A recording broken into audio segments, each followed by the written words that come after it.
I'm Andy Contaguglia, your corporate casual Denver-based business attorney, bringing you the Don't Skip the Legal podcast, where you can listen in on the real stories, the real stakes, and the real legal lessons from real business owners just like you. These behind-the-door conversations about business are instrumental to your success. This is where the deals are made, negotiations are discussed, and company problems are identified, leading you to overcoming the challenges we all face in our business. This podcast is your invitation to where the real business happens, and also where the best ideas take place. So let's get behind the doors in business and break down these legal lessons. And overall, remember, don't skip the legal. Welcome to part 2 of my interview with Joey Korenman of the School of Motion. To remind you real quick, back in 2018, I sat down with Joey Korenman and we discussed everything motion graphic design, After Effects, everything that creative types need to help set up their business. In the last episode, we discussed contracts. In this part 2, we sit down and we discuss entity formation. How should graphic design companies, how should creative types form their design business? We discuss everything from LLCs to S-Corps. We really sit down and get into the nitty-gritty. So for those of you who are looking to make decisions in your creative industry, building out a creative business, this part 2 is a great opportunity to sort of listen and decide what is going to be the right entity for you. Please sit back, enjoy part 2, and if you haven't listened to part 1 already, go back and listen to the prior episode. And again, in this episode here, I sit down with Joey Korenman, School of Motion Podcast, www.schoolofmotion.com. He's about 455 yards away. He's going to hit about a 2-iron, I think. This is the School of Motion Podcast. Come for the MoGraph, stay for the puns.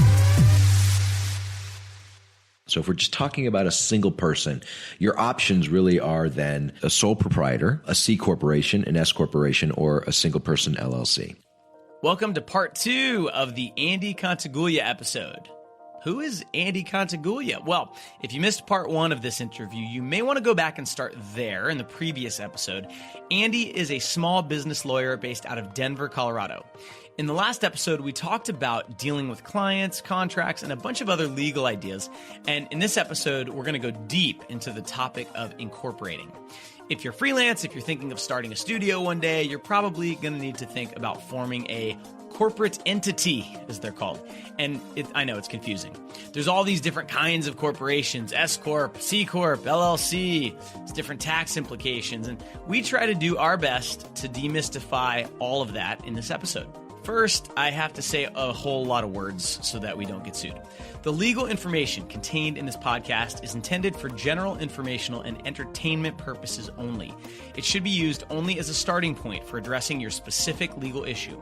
The legal information I talk about does not create an attorney-client relationship between you and me or you and Andy.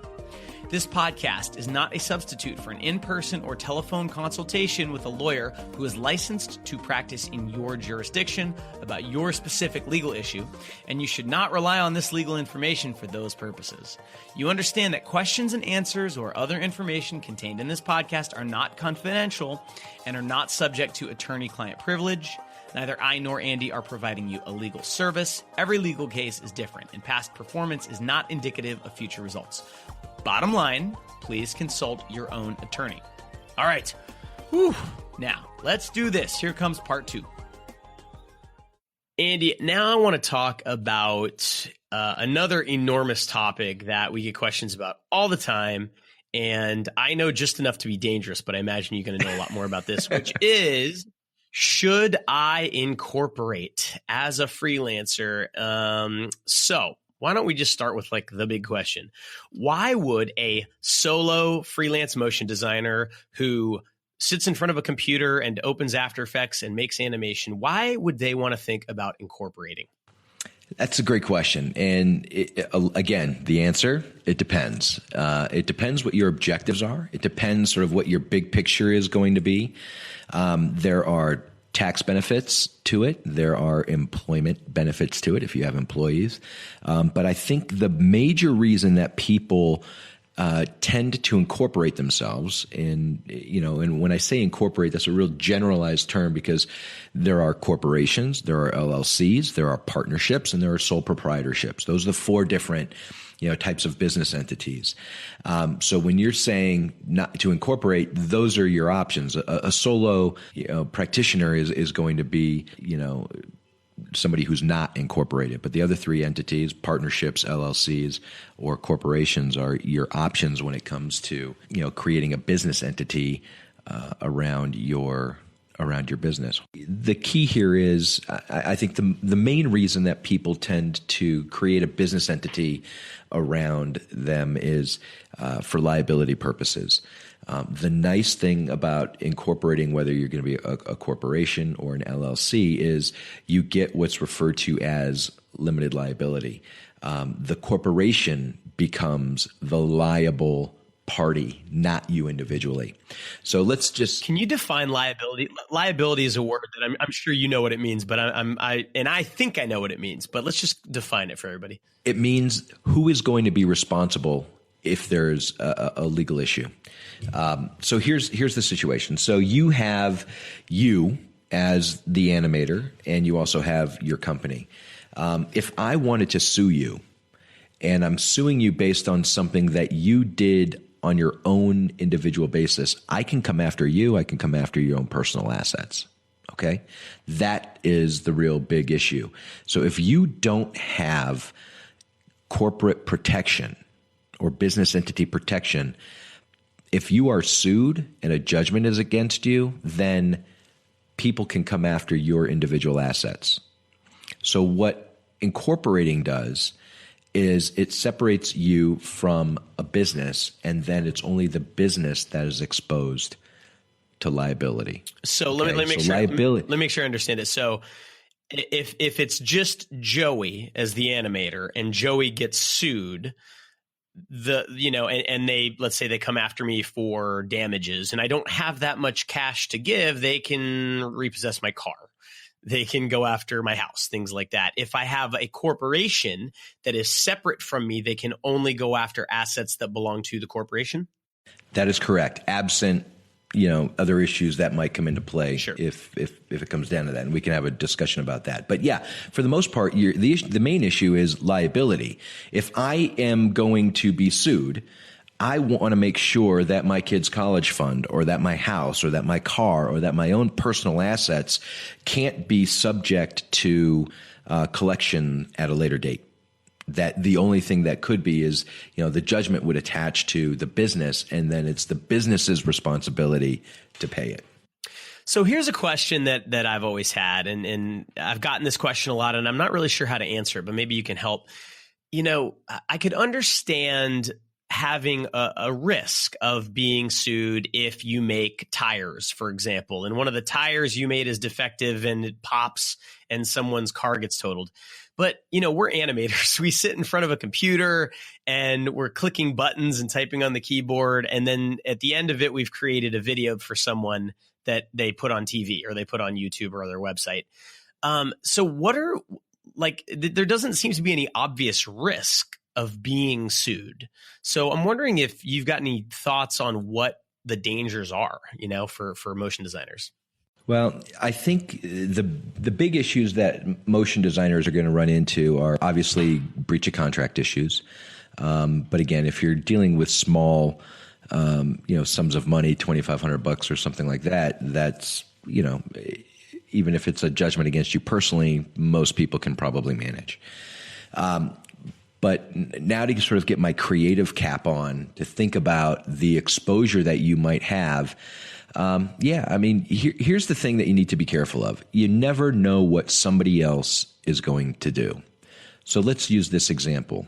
I hire you to create a fancy 1-minute introduction for my YouTube channel. And you put it together and it's all awesome, and you give it to me, and now I have it. It's up on my YouTube channel.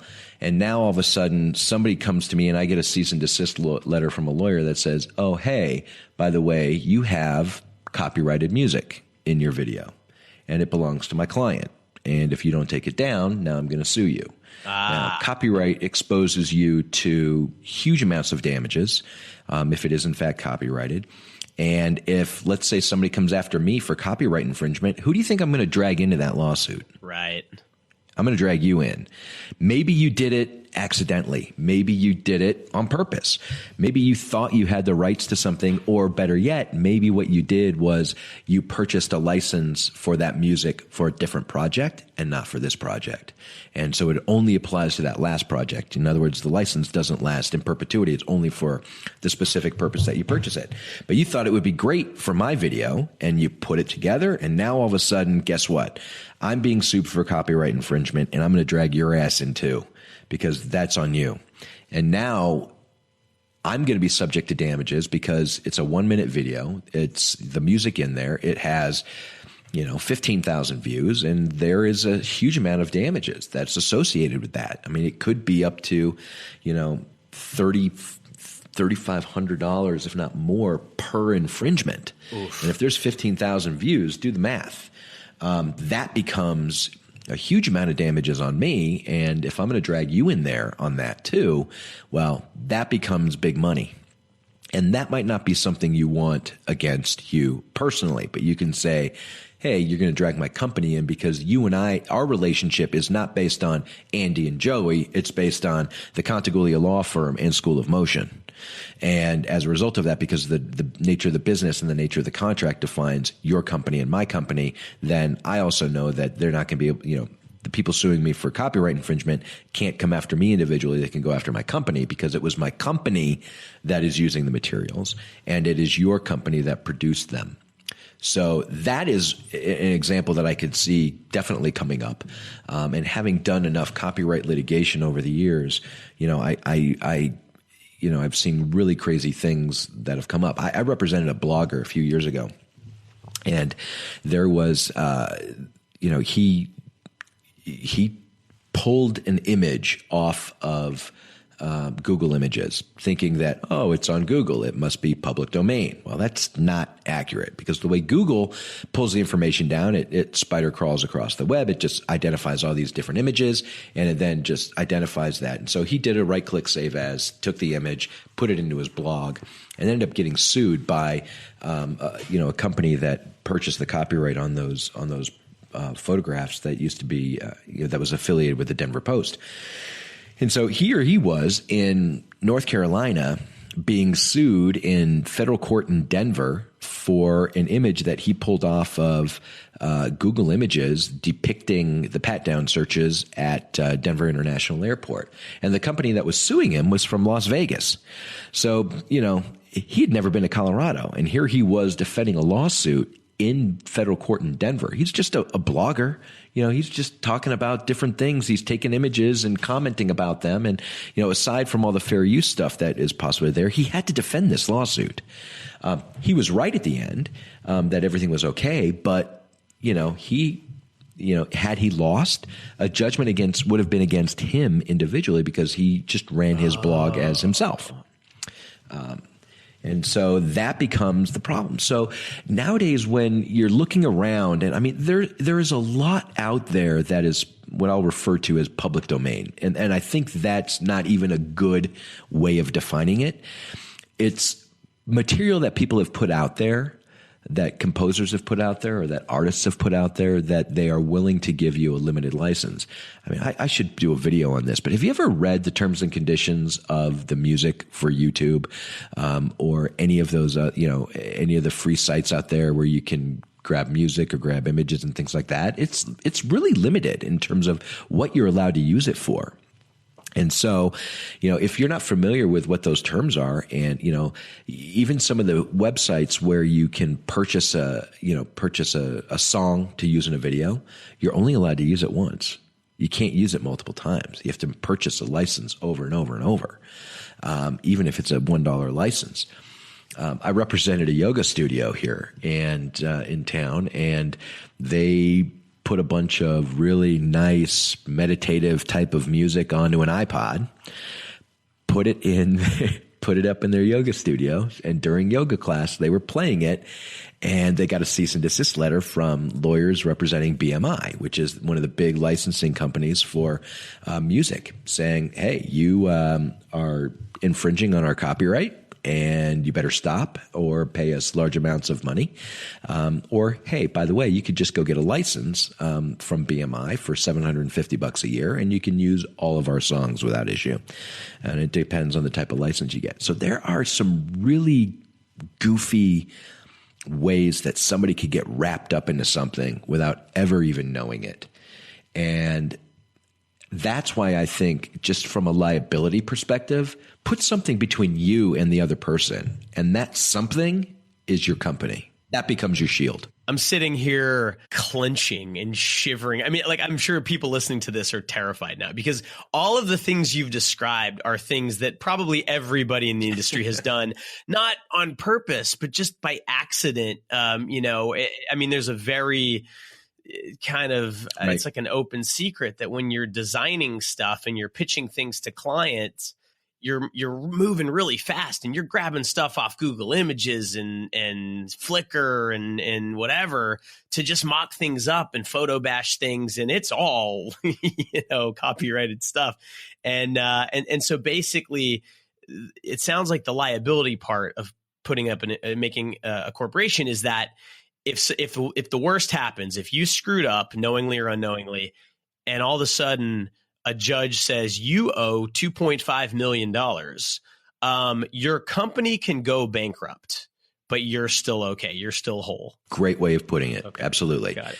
And it's another thing. I'm sure there's somebody listening to this right now going about, but what about fair use? Fair use. And I get the understanding. And just to really, there are some limitations to which you can use somebody else's copyrighted material in your own work. If you're providing commentary, if you're doing it transformative, those are just a few examples. I did a video on it. It's on my YouTube channel about fair use.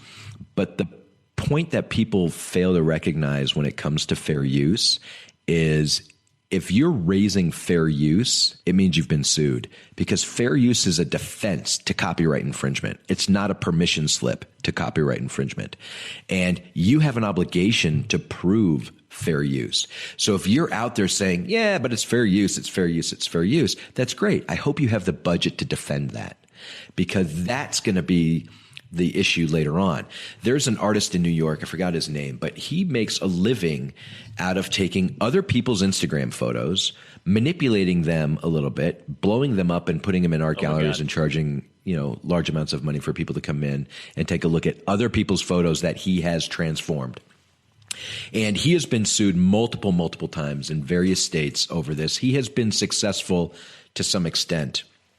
But most recently, and when I say most recently, I mean within the last year or so, he's been sued in New York, and the judge is like, listen, guys, you don't get to just file a motion to dismiss and say that this is fair use, because fair use has a laundry list of terms, a laundry list of items that a court needs to consider to determine whether it really is fair use. And if you don't meet those terms, guess what? Not fair use.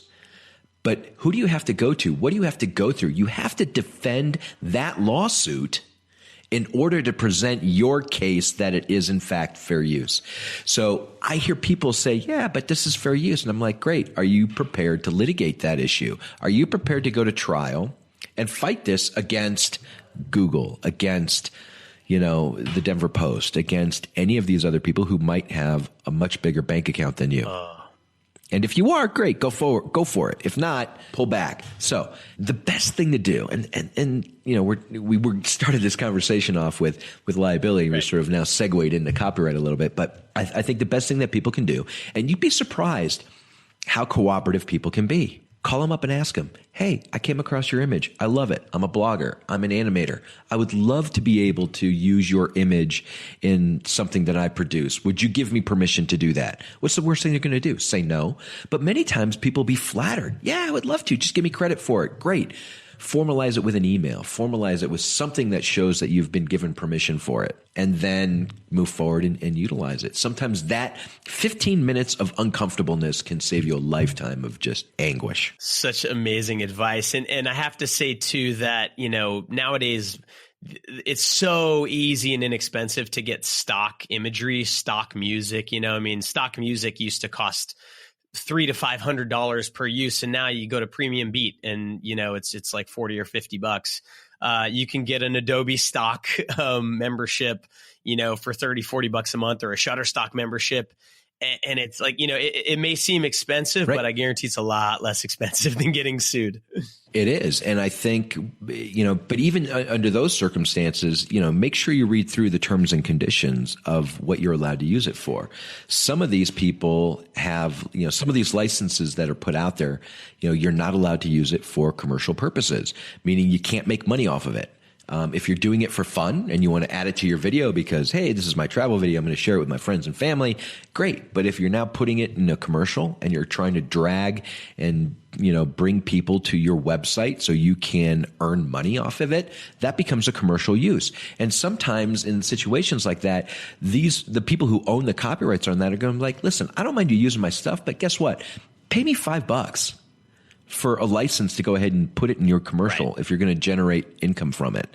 I put a lot of effort into that. I'm sure every one of your listeners will be pissed off as hell if somebody pilfered the things that they spent 3 weeks developing. Okay. So this copyright conversation has made me really uncomfortable for some reason. I think it's kind of one of the scariest parts of what we do, because there's a lot of rules. There's a lot of unknowns. It kind of feels like everyone's kind of cheating and just hoping they don't get caught.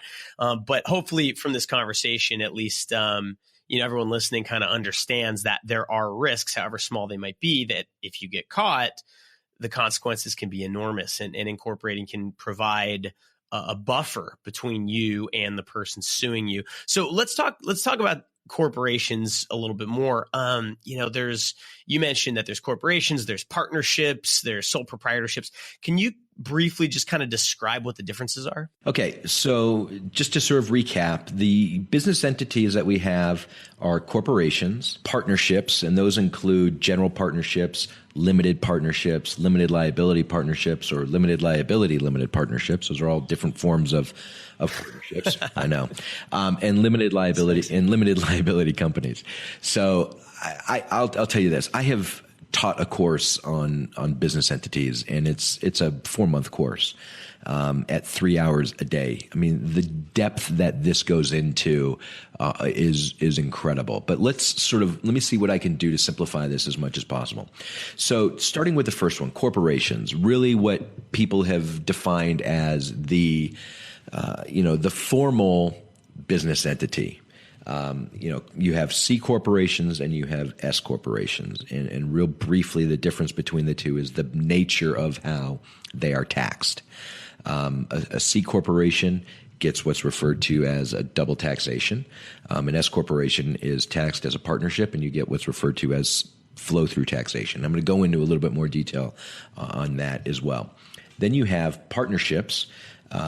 In these limited liability partnerships, similar situation. You have a flow-through taxation issue regarding that, but it's still a business relationship where the business is owned by the partners, whereas in a corporation, the business is owned by shareholders. And then you have limited liability companies where the business is owned by members.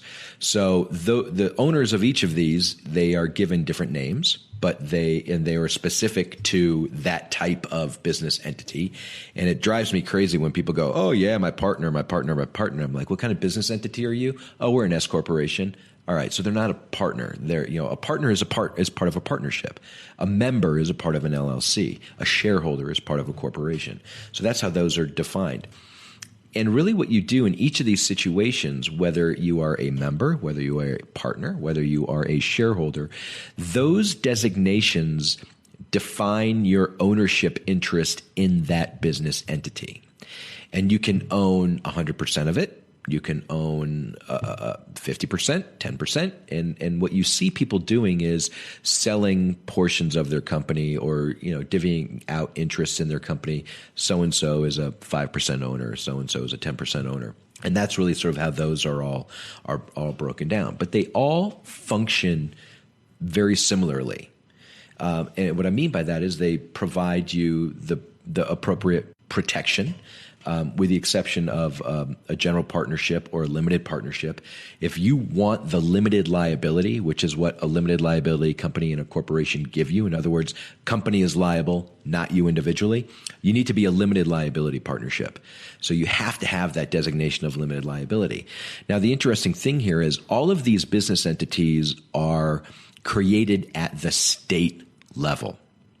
And what I mean by that is you will incorporate or you'll create your business entity at the state level.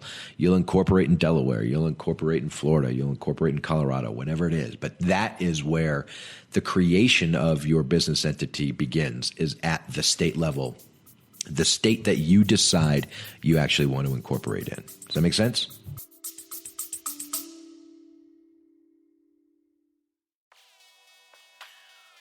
Let's take a moment to acknowledge the importance of legal knowledge in the business world. Legal issues can be a minefield, but they don't have to be. That's why I am thrilled to introduce you to a resource that will be your guiding light through these challenges. Get ready to discover the ultimate legal companion for entrepreneurs. I am excited to introduce you to Don't Skip the Legal, the startup guide for entrepreneurs and business owners, your ultimate companion for conquering the legal challenges of entrepreneurship. It is authored by me, Andy Contaguglia, a seasoned business lawyer based here in Denver, Colorado. This book is your roadmap to navigating the legal landscape with confidence. Inside, you'll find valuable insights on choosing the right business entity, understanding fiduciary duties, tackling financing options, hiring employees, and even nailing down the perfect business name and location. But that's not all. You can get your hands on this essential guide in both Kindle and paperback form, making it super convenient for you. If you're ready to empower your business with knowledge, head over to Amazon, head over to Kindle, and grab your copy of Don't Skip the Legal today. For more details and updates, visit don'tskipthelegal.com, and don't let the legal hold you back in succeeding in business. With Don't Skip the Legal, the startup guide for entrepreneurs and business owners, you can take your business to new heights. Available on Amazon and Kindle. Now let's get back to the pod.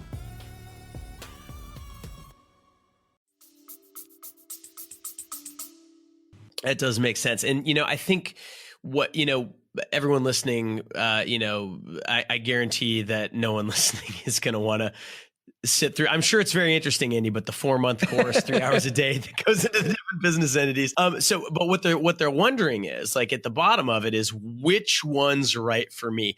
And I've and let's try to simplify it a little bit. Once you get multiple people involved, if you have multiple business owners or shareholders or members, then it gets more complicated. But for a freelancer, just a one-man band, right, or one-woman band, I generally, it seems like an LLC or an S corporation would be the most useful, corporations to start. So A, would you agree with that? And I'm wondering if you can kind of talk about the differences between those two. Okay. So first of all, somebody operating on their own can't be a partnership. The reason for that is the definition of a partnership is 2 or more people. So as an individual, you cannot be a partnership. So let's just throw that one right out. So if we're just talking about a single person, your options really are then a sole proprietor, okay, a C corporation, an S corporation, or a single person LLC. Now, the interesting thing is here from a tax purpose, and I'm going to caveat this discussion on tax with, I'm not a tax lawyer. I know, very generally about the tax laws. And, when it comes to taxes, it's so very important to consult with a tax attorney or your accountant to really determine what is going to be the best, business structure for you from a tax basis. All right. So make sure that you get the proper tax advice from a licensed tax professional before venturing into this. And I really have to sort of caveat all of this because the federal government really doesn't like that. And I don't think my malpractice carrier would either. But let's sort of get into this very generally. So from tax purposes, if you're an LLC, you're going to be you're going to be treated as what's referred to as a disregarded entity, because for tax purposes, a business entity from a tax standpoint is either disregarded, meaning an LLC. So an LLC is not classified by the Internal Revenue Service. But what are C corporations, S corporations, and partnerships. When you apply for your business designation, that's at the state law level. So how the state classifies you as a business entity does not necessarily mean that you're going to get the same tax classification as a business entity. And as I said, a state limited liability company or an LLC has an option at the tax level whether it wants to be taxed as an S corporation or as a disregarded entity. The tax classification is important because the different types of entities are very different. So when it comes to those, a disregarded entity like an LLC will be treated like a sole proprietorship. In other words, the owner owns the assets and is subject to the liabilities and reports the income and expenses on his or her own personal income tax return. Right. So that's how that follows through. When it comes to a C corporation, a C corporation is defined as something that is not an S corporation. So if it's not an S corporation, it's a C corporation and is subject to 2 levels of taxation on its income. One at the entity level, in other words, the corporation gets taxed based on the income the corporation receives. All right. And then another at the stockholder level when it's distributed. So if you're a C corporation and you own 100%, and let's just say your company, has $100,000 profit, the company gets taxed on that $100,000 profit. If then you also receive $100,000 salary, you then get taxed individually on that $100,000 salary that you received. Right. Does that make sense? Yeah. Okay, so that's commonly referred to as what's referred to as double taxation. The company gets taxed and then the individual shareholders gets taxed on the money that they've actually received. Right. When it comes through to an S corporation, and this is similar to a partnership, both of these are pass-through entities for the purposes of taxes, meaning it doesn't pay tax at the entity level. Instead, the profits and the losses pass through to the stockholders, who then include those items on his or her own individual tax returns. Does that make sense? Yes, and I'm going to do the thing where I try to explain it the way I see it in my head. You can correct me if this is wrong. Okay, so I'll translate it into motion designer speak. So, the way that if you don't have a corporation, and you're operating as a sole proprietorship where it's just you, and maybe you register your name as a business name or something like that with City Hall. If you make $100,000 that year, then on your tax return, you will declare that you made $100,000 and you can get some deductions and things like that. And then you'll pay taxes on that. If you form an LLC, essentially, it's the same thing. When you send an invoice, you'll send an invoice from your company. You won't send, Joey Korenman doesn't send the invoice. School of Motion sends the invoice. Mm-hmm. But any money that School of Motion earns, it passes through directly to Joey. So there's no School of Motion doesn't pay taxes. Joey still pays the taxes. Am I on the right track so far? Correct. And really what happens here in that situation is Joey's going to pay taxes on the, whatever the profit is that the company makes, even if Joey doesn't receive it. That's really the key. So let's just say School of Motion as an LLC makes, $100,000 profit and keeps $100,000 in the bank, or let's just say $50,000 in the bank, and sends a check to Joey for $50K.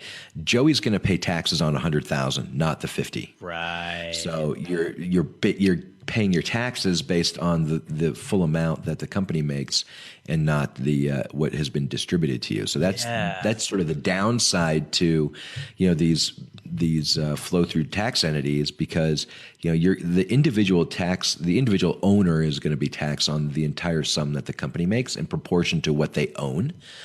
So if you have a partner, you'll each pay your portion of that.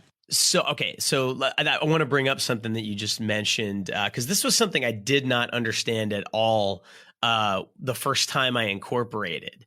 I didn't understand that one common thing to do is you set up a corporation, School of Motion, and School of Motion earns income. And then School of Motion pays Joey a salary. And so, initially I thought, oh, well, that's great, because if School of Motion makes a lot of money, but I don't feel like, paying all these taxes on it, I'll just leave it in the company and just pay myself a smaller salary. And then maybe the next year I'll pay myself a bigger salary. And it doesn't work that way. Whatever the company makes, if it's an LLC or if it's a single owner S corporation, it passes right through to the owner and you're paying taxes on it. That's absolutely correct. And the same thing with an S corporation as well. Yeah. So, typically what tax people are going to tell you to do is, listen, expect to pay taxes on all the money that you're going to receive. Sometimes the best things to do is, give bonuses to your employees, spend the money if you don't want to pay taxes on it, or give it to you, or take a bonus yourself. But, the goal here is you want to be able to, you don't want to pay taxes on money that you didn't actually receive. And that's kind of the problem that you end up running into with some of these flow through entities, is that you may end up paying, taxes on a full amount of income. You better make sure that you've withheld enough from an individual basis. Yeah, exactly. And this is a good point to just once again reiterate that you should definitely have an accountant if you incorporate, and even if it's an LLC, which from a tax perspective is fairly simple. Everything flows through to you, the owner. There are still tax implications in terms of how things have to get filed and things like that. And this might be a good place to talk about the advantage of not doing an LLC from a tax perspective and doing a corporation. You mentioned there's two types of corporations: S corporations and C corporations. I would just probably make a blanket statement: no individual should have a C corporation. It seems typically like publicly traded companies with lots of shareholders, those are the types of companies that do a C corp. Is there any other reason that, a freelancer should do a C corp? Well, it really depends. I mean, if you're looking to start a big business and raise a lot of money, there are limitations on what an S corporation can do. So like an S corporation, you're only allowed to have one class of stock. You're only allowed to have, you can't have more than 100 stockholders. Within certain exceptions, the stockholders have to be citizens or residents of the United States.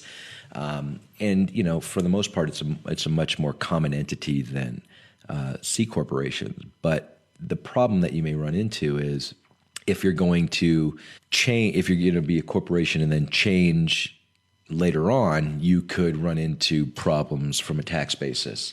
In other words, if you're a C corporation, when you incorporate and then you decide that you want to make an S corporation election after the formation and you don't do it within the proper time frame, there could be adverse tax consequences to that too. In other words, you may end up paying taxes on on assets that appreciated in value during the time that you were a C corporation. Okay. So that becomes a really big issue. So, what I tell people is, listen, always get an accountant on board and talk to your accountant or your tax advisor, whether it's a lawyer or an accountant, to really decide what is the best entity structure for you from a tax purpose. I can talk to you about business entities from a liability standpoint when it comes to lawsuits and things like that. But when it comes to tax purposes, I think really, getting your CPA or your tax lawyer on board is really the important thing to do. But, these little nuances can really make a difference in terms of maximizing, the gain that you have from a business standpoint. Absolutely. And I asked in preparation for chatting with you today, I actually asked my CPA a bunch of questions because I have, I understand just enough of how all this works. So I'm going to attempt to explain it. And you can kind of correct me if I screw anything up. But from my understanding, from a tax perspective, an LLC is basically the same as no LLC. Like if you just go out and you make money or you set up an LLC and make money through that, from a tax perspective, there's no difference. Now, if you make an S corporation, there is a difference, and I'm going to attempt to explain what it is here. So there's this really crappy thing in the United States called the self-employment tax. So if you go out and you get hired by somebody, you just get a job, then what happens is your income is taxed. And there's a couple of taxes that you pay, Social Security and Medicare, which for some reason, some historical reason, your employer splits that with you. So you pay half of that tax, comes out of your paycheck, but the other half the company pays for. Now, when you go freelance, all of a sudden you're required to pay all of that. And that's called the self-employment tax. And it depends how much you make, but I think it can end up being like 15% or something like that. How am I doing so far, Andy? You're doing great, and I think that's really an important aspect of it. When with the business entity protection, one of the things that you do is you get to sort of split the the cost of that self-employment tax, among many other people. So. Yeah, exactly. So, but as a freelancer, if you have an LLC, you're getting that full self-employment tax because everything that you're paying, everything that you're earning is being taxed as income. So when you get a paycheck from your boss, that's income. If a client writes you a check as a freelancer, that's also income. So now here's the cool thing about an S corporation. An S corporation allows you to be a shareholder in your own company. So as a freelancer, you could call yourself Animation, Incorporated, and you are the sole shareholder of Animation Incorporated. You own 100% of all of the shares. And it's kind of a weird concept. Okay. But now Animation Incorporated earns $100,000 that year. Okay. You can pass all of that, through to you as income. So you earned $100,000 that year, and you'll pay the full self-employment tax on that entire $100,000. But there's another option. Because you are a shareholder of that corporation, you're actually allowed to take what are called distributions. So it's kind of like if you buy Coca-Cola stock or, McDonald's, like one of these blue chip stocks, a few times a year, you'll get a check from them. You'll get a distribution from them based on profits. So you're able to do that as a shareholder in your own company. And that is not taxed as income. It's taxed differently. And so you don't have to pay the self-employment tax on that income. How am I doing? You're doing good. And I think the important aspect of this here is when you receive a distribution, that is typically taxed. It's taxed at a different level than the ordinary income. So when you receive money as a sole proprietor, that gets taxed at the ordinary income rate, which is a higher tax rate than a distribution, which typically, from what I understand, is taxed at a capital gains rate, which is a lower tax rate. So you see people who want to give themselves distributions and things like that. But that's a little bit different as an S corp. If you're an LLC, you're not going to get that type of advantage. If you're a partnership, you're not going to get that type of advantage. Right. And so when we set up, School of Motion is set up as an S corporation for that reason. And the way that my CPA explained it to me is this: if you pay yourself, let's say that there's $100,000 to play with, right? If you pay that to yourself as income, then it's taxed as income. You're going to pay the 15% self-employment tax. But if you pay yourself a salary of $50,000 and then you take $50,000 in distributions, then on the $50,000 that was your salary, you pay the self-employment tax. But on the other $50,000, you pay less taxes. So you're essentially keeping more of the money that your company's earning by being an S corporation. And there's lots of rules about this.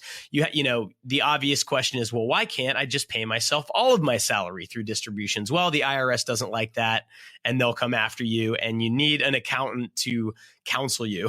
what is? Yeah, I think there's a limitation in terms of your income, in terms of the amount that you are allowed to take as distribution income and what you have to pay your ordinary income and your personal taxes on. So, in that respect, tax planning is all very important, and there are ways that you can, minimize your tax liability. But that's beyond my knowledge, and talk to your accountant when you go through your tax returns. All of those things are taken into consideration. Yeah, 100%. You have to talk to an accountant, that knows what they're doing to do all of these things. And so in the end, when freelancers ask me, should I incorporate? And, and it sounds like at this point from our conversation, I would just say yes. Just simply from the liability standpoint, it's smart to do. And it's it's getting really inexpensive and easy to do, but S corporations are a little more complex in terms of the requirements to maintain them, and you have to have officers and minutes and things like that. So they are a little more expensive to set up and run. And so there's basically a math problem that your accountant can help you with. And that math problem goes something like this. If the tax savings that I'm gonna get from having the S Corp is greater than the cost of operating the S Corp, you do the S Corp. Exactly. Otherwise, you do an LLC. I think right, and if you don't want to put the efforts in to managing a corporation the proper way, don't do it. Do an LLC. I mean, the nice thing about LLCs it's a real simple business entity. It was created for its simplicity. The formalities aren't there. You don't have to have minutes. You don't have to have annual meetings. You don't have the corporate formalities that you do with an S corporation or a C corporation, and you still get the limited liability. So from a liability standpoint, you're protecting yourself, from individual liability by using that business entity, and that becomes really beneficial to you. Corporation wise, you need to maintain the formalities of that. You need to make sure that you keep your minutes. And from a legal standpoint, from a litigation standpoint, I got to throw this in there, is because corporations are viewed as a more formal business entity or business structure than an LLC or a partnership, courts have a tendency to give it more credibility. And I bring that up because in the litigation that I have seen recently with issues of what's referred to as piercing the corporate veil, and that is when somebody is sued and the person suing them is able to go past the business entity and go against the individual's personal assets to collect or hold them individually accountable. The cases that I've seen that happen in most have been where the business entity pierced was an LLC. And part of the reason for that is because the formalities are so limited, people have a tendency to be, more free-spirited with the entity and not take things seriously and go out and buy personal groceries on their business credit card and commingle things like that. And because it's a little more lackadaisical. And as a result of that, you see people making mistakes in the operation of their business. They think, oh, I'm an LLC and therefore I'm automatically protected. But what they don't realize is they're still, they have one credit card for the company and they're using it for their own personal stuff, or they have their own personal credit card and they're using it all for business stuff. And you see the sort of commingling of things, and the business entity just becomes an alter ego. It's just a spin-off of you personally. And then you see those people get, hit individually. So, if you're going to be an LLC, you still have to manage it properly. And what I mean by that is make sure you have your operating agreement. Make sure you have separate bank accounts. Make sure that even though it's not required, meet with the other members once a year and put things in writing and make it formal and do all the things that you would normally do for a corporation with your LLC as well. Because that, the level of formality that you give it will actually end up protecting you in the long run.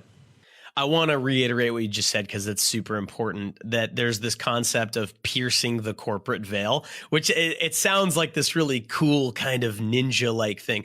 And from my understanding, it basically means if you have a corporation and you feel protected, oh, if I get sued, the corporation can go out of business, but they can't touch my house, they can't touch my car. That only works if you follow the rules. And the rules are essentially they have to be totally separate entities.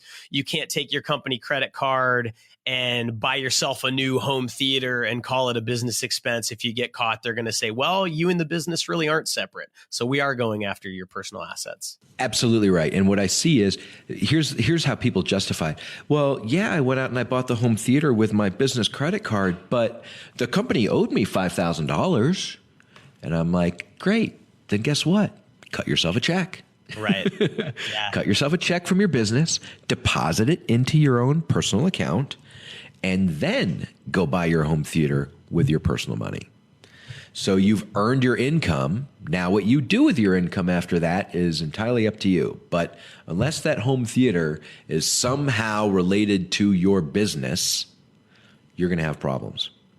Exactly. And we talked briefly about the filing requirements of these two entities. With an LLC, it's not very much. You pay a lawyer to set it up, or you go on, LegalZoom.com or something like that. And then I think once a year, there's basically a fee that you pay. For an S corporation, there's a lot more than that. And I'm wondering, Andy, if you could just kind of briefly describe what those requirements are. And I'm assuming that that's something you help your clients with. And how much does that cost if you're helping a business maintain all that? Absolutely. So for the most point, I tell people, listen, you can incorporate on your own. It's really pretty easy to do. And so, the creation of a business entity, as I mentioned earlier, starts at the state level. So every state has what's referred to as a Secretary of State's office. The Secretary of State's office is the state organization that, hands out the designations for various businesses to create, your business entity. So if you look on your local Secretary of State website, you will see a plethora of information about the various business entities that are available in your state. And you can typically log in, you can create a new business entity, fill out the form, pay the filing fee, and boom, all of a sudden, there you are. You are now a corporation, or you are now an LLC. What you do from that point then is go to like the IRS website, take your certificate of good standing, put in that you're a new corporation or a new LLC, file for a tax identification number. You can do that online as well through the irs.gov. And then, bang, you've got yourself a tax ID number for your new business. So now you've got your certificate of good standing. Now you've got your tax ID number. You run off to the bank and you open up your business account. Here you go. Here's my certificate of good standing. Here's my tax ID number. Now I need some checks. I need a credit card, and you're off and running. You're an operating company at that point. It is pretty simple to do. Now, when it comes to if you have multiple owners of these companies, the best thing to do is have, for an LLC, you're going to need an operating agreement at a minimum. Even if you are an individual, you're an individual who owns your LLC, I think it's a good thing to have. Many banks will require you to have a completed operating agreement just to show that you're taking it seriously and you're not just running off and opening up business entities, but that you're taking the time to create and organize it. The operating agreement is the contract that governs the management of the LLC. When it comes to, and the ownership of the LLC, the splitting of the interests, so that can all be done in one document. When it comes to corporations, typically what you'll do is you'll have your articles of incorporation. You will have a shareholder agreement that defines the ownership relationship of the shareholders and what the ownership interest is, whether you own 100%, whether it's split 50-50, what you can and cannot do with the shares of stock that you have. And that goes into a pretty big conversation, down the line. But then you also have bylaws. Bylaws are the management of the company or of the corporation. And what I tell people is, listen, in a business, you're going to wear one, if not all, of these three hats.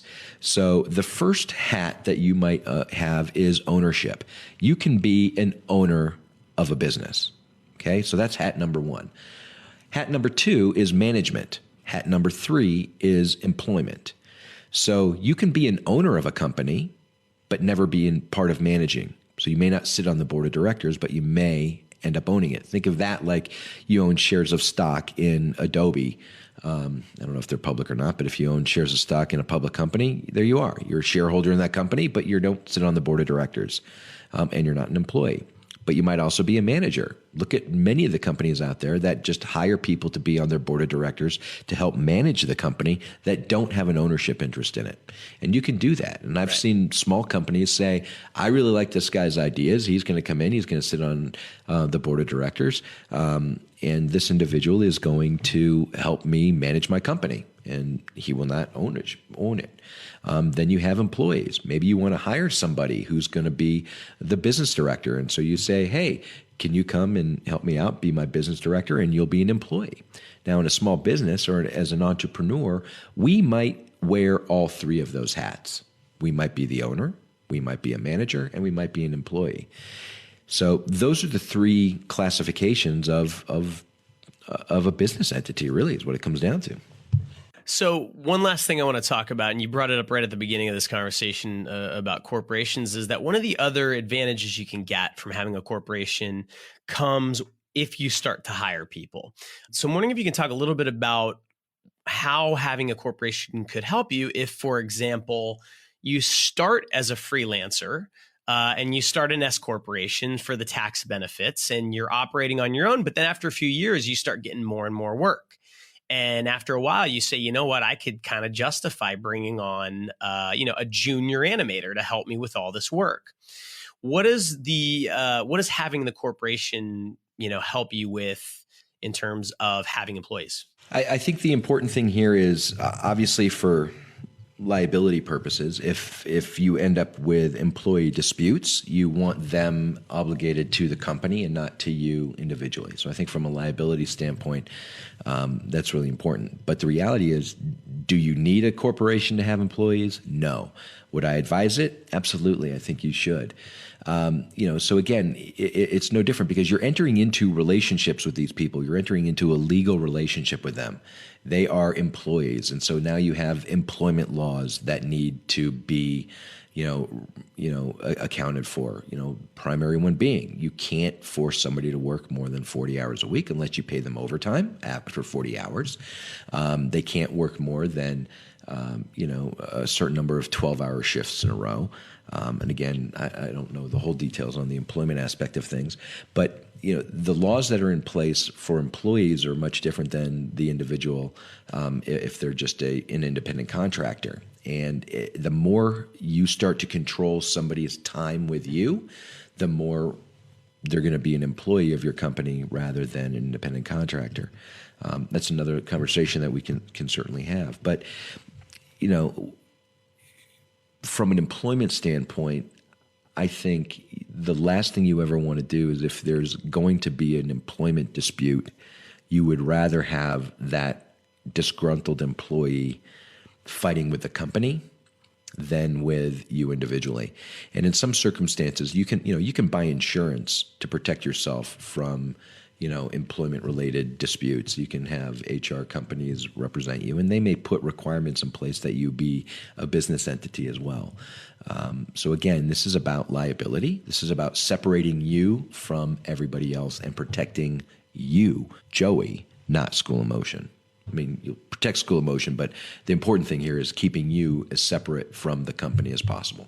This is such a rabbit hole. I mean, I think everyone listening was kind of maybe hoping that there was just some simple tips, 5 easy tips to not get sued. And the reality of it is it's just so much more complex and there's so many ins and outs. So let's leave it with this. You've been super generous with your time. So I have one more question. Someone listening and they've heard, this entire conversation from contracts to incorporating and with a little bit of copyright law thrown in there.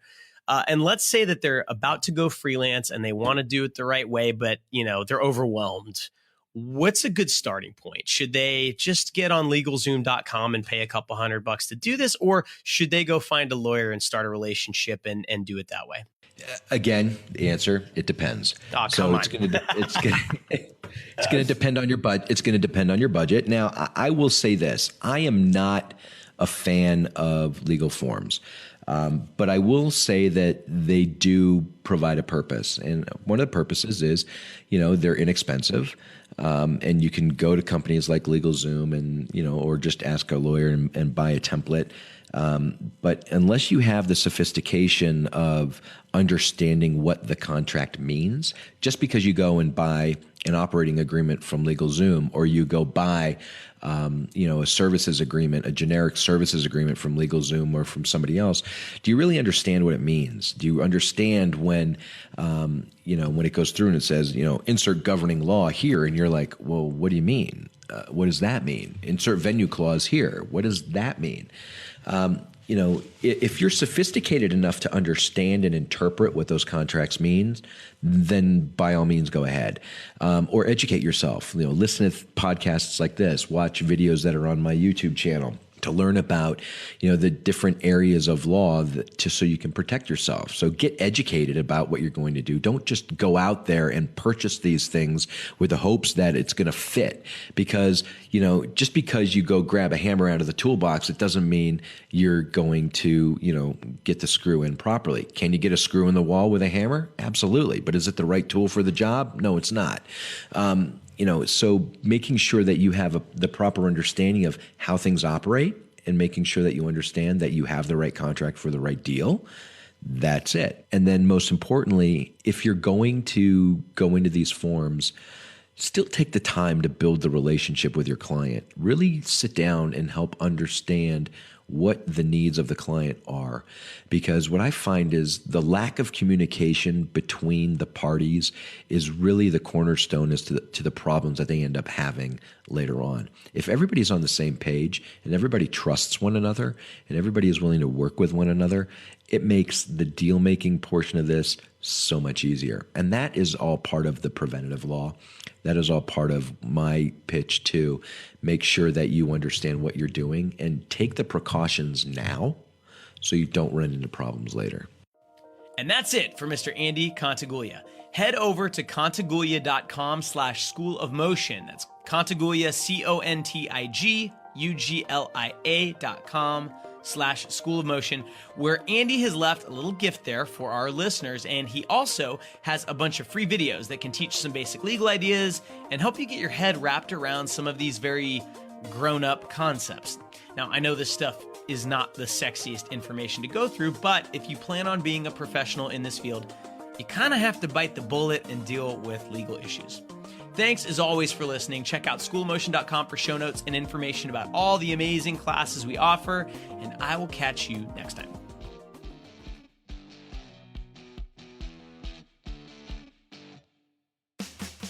Thank you for listening to the Don't Skip the Legal podcast. I'm your host, Andy Contiguglia. I hope you enjoyed our time together and this great opportunity to peek behind the business door and examine the legal lessons in business. If you're keen to hear how these lessons can be applied in the real world, well, join us next week for another episode where you can listen in to another business success story. As always, you can head over to contiguglia.com/podcast to sign up to our email list, as well as check out all the links and resources in our show notes. If you enjoyed this episode and you'd like to help support the podcast, please share it with others, post about it on social media, or leave a rating and review. To catch all the latest from me, you can follow me on Instagram, Twitter, and TikTok at AJCESQ. Thanks again. This is Andy Contiguglia reminding you to don't skip the legal. Good luck. The legal information contained in this podcast is intended for general informational and entertainment purposes only. It should only be used as a starting point for addressing your specific legal issue. The legal information I talk about does not create an attorney-client relationship between you and me. This podcast is not a substitute for an in-person or telephonic consultation with a lawyer who is licensed to practice in your jurisdiction about your specific legal issue, and you should not rely on this legal information for those purposes. You understand that questions and answers or other information contained in this podcast are not confidential and are not subject to attorney-client privilege. I am not providing you a legal service. Every legal case is different, and past performance is not indicative of future results. Please consult your own attorney.